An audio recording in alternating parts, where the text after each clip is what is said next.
Yun no, kumusta kayo mga kadayway?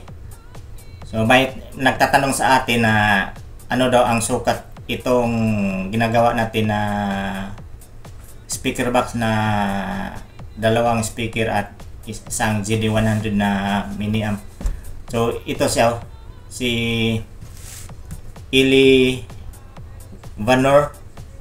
So ang tanong niya, Lods, pahingi naman sukat itong ginagawa natin na dual speaker na GD100. So pagbigyan natin siya sa kaniyang tanong para yung iba is may idea kayo na lalo na sa mga beginners. So sana samahan niyo ako nitong video na to, mga kadeway at mga ka-sounds sa mahilig sa mga music. So para ito sa mga beginners na hilig sa music, lalo na sa mga hilig sa mga music sounds. Tara, let's go. So ito na siya mga ka-sounds, mga kadayway. So susukatin natin ang kanyang taas at saka kanyang lapad saka tungo sa likod niya. So sa unang video ko, itong video na to, sinabi ko na ito kasi is ni-repair natin ang isang speaker na to kasi na sobraan sa volume. So sinabi ko na pinturahan ulit ng ibang kulay, pero ang sabi sa may-ari na hindi na daw kasi gagamitin na niya kasi na mamadali ang may-ari nito. So nabigyan tayo ng pagkakataon na susukatin. So pagbigyan natin ang nagtatanong about sa sukat nito kasi maganda ang tunog pag ganito ang sukat. So ganito lang siya mga idol. Ang ating gagamitin na panukat is itong centimeter. Baka magtatanong kayo anong klaseng metrosan to. So wala akong tape measure kasi ito lang ang nadala ko. So ganito lang siya ka-idol. Ang dito sa ibabaw, centimeter ang ating gagamitin. So ang dito sa ibabaw is 36.5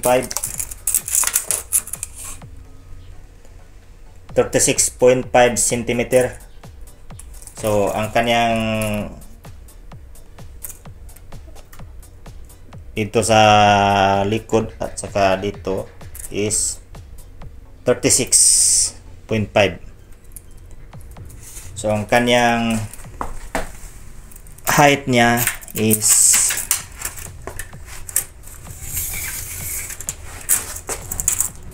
ang height niya is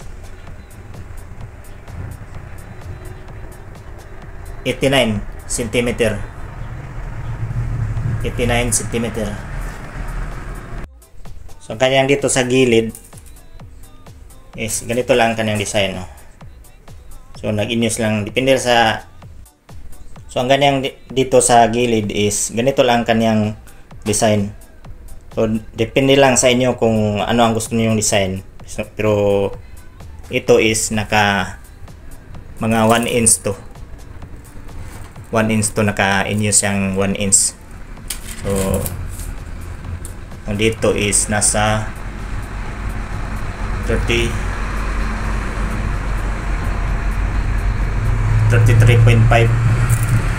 So dito. So ganyan lang mga ka-sounds, mga kadayway. So simple lang siya. So ang kanyang design sa loob is ito ang ganyang design sa loob, doon sa loob. So may divider siya dito. So semi L-ported to.